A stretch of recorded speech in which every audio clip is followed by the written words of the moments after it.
Vivre FM Podcast. Bonjour Axel Kahn, on parle beaucoup d'autodétermination dans le domaine du handicap ou du grand âge même, c'est-à-dire le choix le respect du choix des personnes, le choix de leur vie, le choix de leur voix, leur libre arbitre. Est-ce que dans ces périodes de confinement, déconfinement, on y a pensé et ça a été respecté? Écoutez, on y a pensé, on va dire, un peu autant qu'aux autres et aussi peu qu'aux autres. Mais on a failli y penser beaucoup moins qu'aux autres. Je m'explique. Il est sûr que quand on confine la totalité de la population, il n'y a pas vraiment de libre arbitre. Si vous voulez aller vous promener, vous ne pouvez pas aller vous promener ou alors cela est réprimandé. Vous avez une amende de 135 euros. Cela étant dit, et je suis intervenu personnellement et ex-qualité à ce moment-là, à un moment donné, il a été question, aussi bien de la part de la présidente de la Commission européenne que des autorités françaises, le président de la République et le président du Conseil scientifique auprès de la présidence de la République sur l'affaire de la Covid-19, il a été question de maintenir le confinement pour une durée indéterminée. La présidente du Conseil européen disait jusqu'à la fin de l'année 2020, une officine, une agence privée travaillant un peu avec le gouvernement proposait jusqu'en mars 2021 ne pas déconfiner 18 millions de personnes fragiles. Et les personnes fragiles, c'était les personnes handicapées, c'était les personnes âgées, c'était les personnes atteintes de cancer ou d'autres affections vraiment de ce type-là.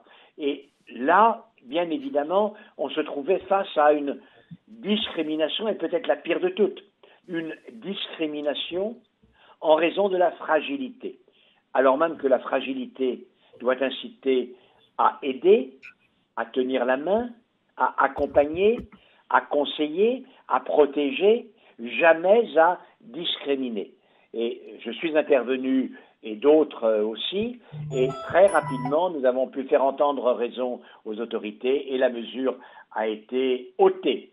Est-ce à dire qu'on a quand même le sentiment d'avoir essayé de protéger sans poser directement la question aux personnes qui étaient les personnes les plus concernées, notamment quand on s'est effectivement mis les pieds dans le plat en se disant directement que si on était âgé, il fallait impérativement rester confiné et suggérer par là que c'était la seule façon de les protéger? Oui, vous avez tout à fait raison. Le reproche que l'on peut faire, ça n'est pas celui pour les autorités politiques d'écouter les spécialistes, les services de santé, les médecins, les épidémiologistes et les infectiologues. C'est en fait de les écouter, donner des conseils et de ne pas du tout demander leur avis aux gens qui sont concernés. Et notamment dans cette affaire de la proposition qui a été balayée rapidement, mais enfin elle a été faite, de maintenir le confinement de manière discriminatoire uniquement pour les personnes fragiles, les personnes les plus âgées, mais à partir de 70 ans, donc vraiment relativement tôt, et les personnes handicapées ayant une fragilité singulière. On n'a pas du tout demandé à ces personnes ce qu'elles en pensaient, et tout s'est passé comme si en réalité cette mesure n'avait pas pour but de protéger les personnes en situation de fragilité, mais de se protéger des personnes en situation de fragilité.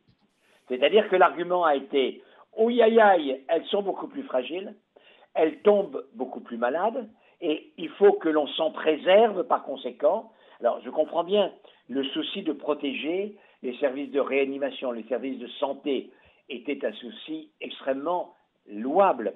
Mais en revanche, face à la fragilité, la considérer comme un danger dont il faut préserver le reste de la société, c'est bien évidemment une position et une présentation qui sont inacceptables. On a vu, Axel Kahn, en tout début de cette crise de la Covid, des difficultés particulières dans les centres qui accueillent des adultes qui sont en situation de handicap psychique, qui évidemment ne comprenaient pas, alors qu'on prônait l'autonomie pour eux, pourquoi d'un seul coup, il ne fallait plus sortir, il ne fallait plus toucher, il ne fallait plus rencontrer, plus parler. Dans ces cas de figure-là, quelle est la bonne décision à prendre entre laisser la personne décider elle-même, la protéger et se protéger aussi? Dans cette situation où l'on était avec des personnes en situation d'entendement limité, les circonstances étaient exceptionnelles, certes, mais la question posée était extrêmement ordinaire, extrêmement habituelle.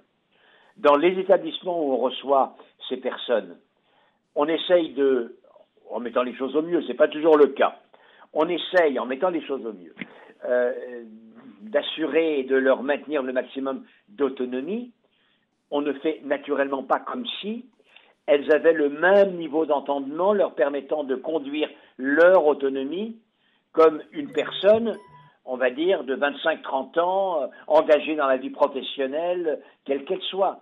On s'adapte naturellement. C'est-à-dire que l'objectif n'est pas il faut maintenir réellement l'autonomie, c'est, compte tenu de la réalité des situations, comment faire en sorte que l'on considère toute l'humanité de la personne en situation de handicap, de la personne handicapée, et cette humanité exige naturellement qu'on essaye de lui permettre d'assurer le maximum d'autonomie qu'elle est en situation d'assumer.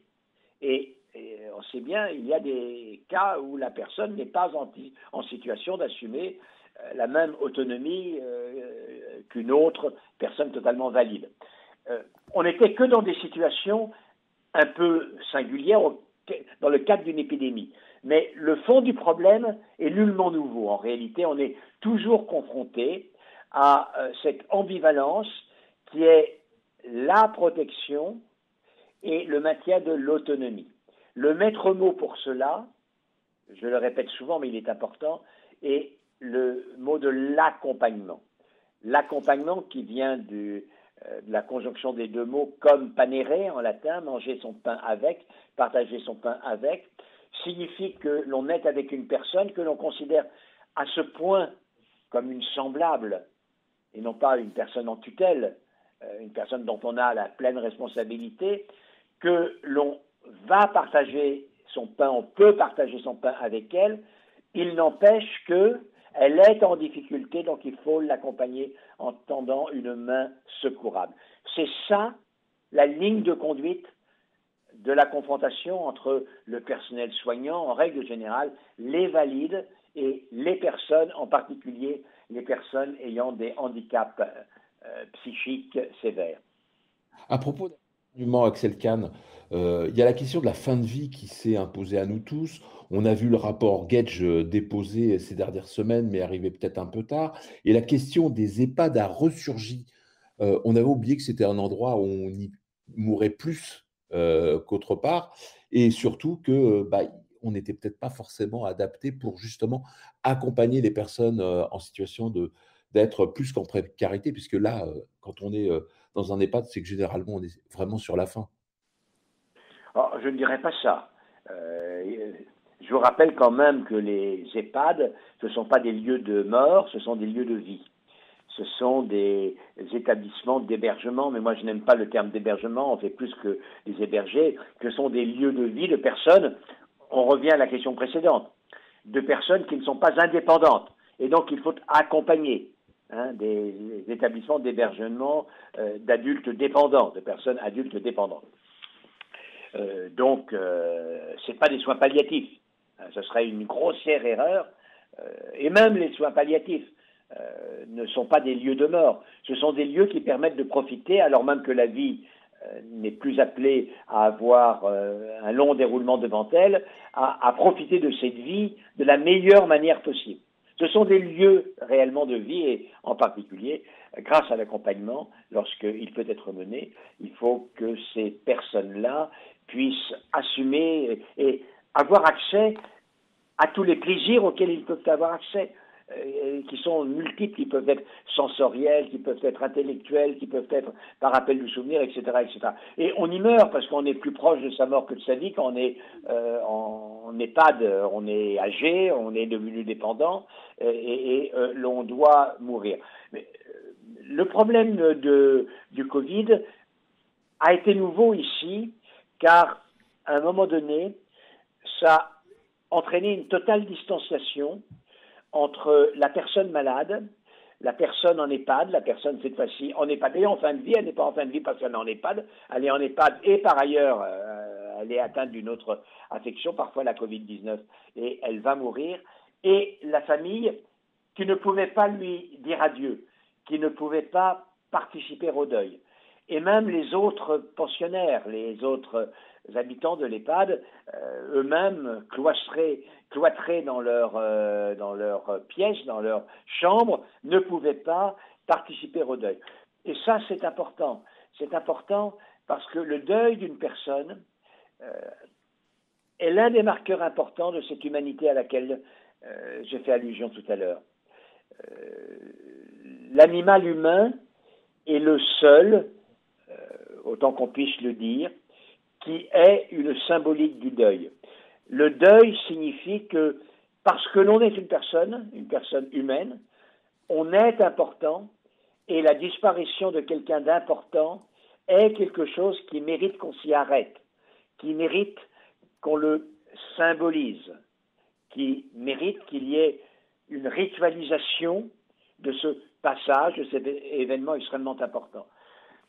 La mort anonyme, enfermé dans sa chambre, cloîtré dans sa chambre, est quelque chose qui a été très douloureux pour les personnes qui se voyaient mourir et pour les proches, les enfants en particulier, qui ne pouvaient pas dire un dernier adieu à leurs parents. Oui, ça, cette crise nous a confrontés à une très très grosse difficulté. Elle pouvait être atténuée jusqu'à une certaine limite pour les personnes elles-mêmes. Aujourd'hui, on le voit bien, les personnes âgées, même malades, dépendantes et malades, et éventuellement s'engageant dans la dernière ligne droite avant le départ de ce monde, pouvaient très bien converser avec leurs proches en utilisant Skype ou un autre système d'audioconférence. Je ne vais pas faire de la publicité pour une marque particulière. Il pouvait très bien voir le petit enfant qui déposait un bisou sur ses doigts et puis ensuite les doigts sur l'écran de l'ordinateur, etc., etc. C'est-à-dire que, en réalité, il aurait été possible d'humaniser beaucoup plus que ce n'a été fait cette distanciation physique qui est devenue tout à fait dramatique lorsque elle a été une distanciation au moment du deuil, et cette fois-ci terrible pour les enfants, pour ceux qui laissaient partir un proche, qui était tout de même parfois leur mère, leur père, sans pouvoir participer à cette ritualisation qui est le processus à l'occasion duquel on intègre psychiquement la mémoire et tant de souvenirs extrêmement précis, extrêmement émouvants de la personne qui s'en va. Donc là, oui, on a connu des moments d'une grande difficulté. Axel Kahn, avant d'être labellisé vieux ou handicapé, ces personnes sont des personnes à besoins spécifiques et ce sont des besoins spécifiques que l'on connaît. On a vu en pleine crise encore un assouplissement des règles de sortie pour les personnes handicapées. On a vu aussi, il n'y a pas très longtemps, mais quand même encore en pleine crise, les autorisations de visite dans les EHPAD se reproduire dans des conditions de sécurité évidemment garanties. Est-ce que ça, en connaissant ces besoins spécifiques et l'urgence qu'il pouvait y avoir pour ces personnes, on n'aurait pas pu anticiper et le faire dès le début? C'est-à-dire autoriser les visites dès le début en s'arrangeant, même au compte-gouttes, et puis assouplir tout de suite les règles de sortie. Alors, je vais avoir une réponse nuancée. Oui, on aurait pu le faire dès le début. Mais une des raisons pour lesquelles on l'a aussi fait, il faut bien reconnaître, c'est que, et j'ai déjà fait allusion au début de l'interview, on n'a nullement protégé les personnes en EHPAD, nullement, puisqu'on n'a donné aucune protection, on n'a fait aucun test chez le personnel intervenant, le personnel soignant ou le personnel d'administration des maisons d'hébergement, des établissements d'hébergement EHPAD. Et donc les gens réellement ont été contaminés. Et par conséquent, maintenir un isolement, une distanciation physique uniquement par rapport aux proches devenait intenable. Si on avait voulu véritablement au maximum éviter la contamination, j'en ai parlé tout à l'heure, on aurait pu beaucoup plus utiliser qu'on ne l'a fait les moyens numériques, les moyens digitaux. Je vous ai dit qu'il se passe des choses tout à fait étonnantes. avec une vieille personne qui fait un bisou sur l'écran au petit enfant. On peut le faire, il n'y a aucun problème, il faut réellement le faire. À partir du moment où de toute façon on n'a pas protégé ces personnes, le fait qu'on venait les voir et on pouvait les infecter, mais pas les leurs, pas leur famille, avec toutes les mesures de protection. Cette fois-ci, ce qui n'était pas le personnel soignant, dûment masqué et habillé avec une charlotte, une blouse, etc., devenait indéfendable. Vous voyez ? Donc, le confinement, pour protéger, il se comprenait. Il pouvait être beaucoup plus humanisé qu'il n'a été humanisé, en réalité. Les moyens numériques le permettent et le permettent. On n'a pas exploré toutes les possibilités. À partir du moment où cette tentative a été un échec, puisqu'on n'a nullement protégé les personnes en EHPAD, en effet, il n'y avait strictement plus aucune raison de maintenir cette absolue impossibilité de voir ses proches.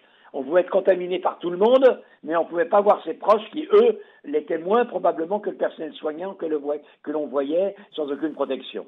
Et ça a été très, très mal perçu par les familles. Merci Axel Kahn pour ce témoignage. Humaniser le confinement pour les personnes fragiles, c'est ce qu'on aurait pu faire. Merci d'avoir encore une fois, d'avoir pris le temps, ces quelques minutes à l'antenne avec nous. Vivre FM, podcast.